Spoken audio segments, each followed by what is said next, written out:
বলা আছে না, দাদার আসিল বেশ, বাবার আসিল অল্প। আর ইসরায়েল আর আমেরিকার আছে বাটফারি মার্কা গল্প।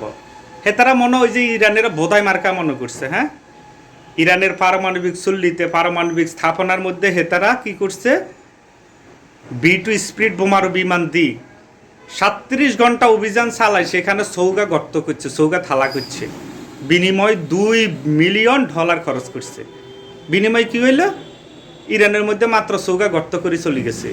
এদেরকে মনে বোধাই পাইছে। হ্যাঁ, বোধাই পাইছেন এদেরকে। মনে রাখবেন, এরা হচ্ছে পারস্য উপজাতি, এরা পারস্য জাতি, এদেরকে দাবায় রাখা কোনোভাবে সম্ভব নয়। এখন জন দেখছে কোনো কুল কিনারা নাই, মার্কিন নৌ ঘাটিগুলো তো অলরেডি কাতারে হামলা চালাই দিছে। হ্যাঁ, ভাগের লেজে ফাঁ দিছে অলরেডি। তো ইসরায়েল তো তেনা তেনা বেসা বেসা করে ফেলাইছে। এখন দিশ মিশ না খায় এখন কাতারের দ্বারস্থ হয়েছে ডোনাল্ড ট্রাম্প কাগা যায় এদেরকে দচ্ছে, বাবারে যুদ্ধের মধ্যস্থতা কর, আমরা আর ফাইতেছি না, ইসরায়েলও ফাইতেছি না। কারণ এদেরকে যে মিলে খেপাইছি কোন মিথ্যা কোন মি মারে না জানি, কি আমাদের ওয়াশিংটন ডিসি কোন দিন উয়াই দেয় যুদ্ধের মধ্যস্থতা করছে। এসব বাটফারি দীর্ঘদিন চলবে না। মানুষ এখন সব বুঝে, আপনারা বুঝেন। হ্যাঁ, ইরান এই পর্যন্ত যে পরিমাণ খেলাটা দেখাইছে ভাইয়া, আমি এদেরকে স্যালুট জানাই। I hats off to you, আমি স্যালুট করি তাদেরকে।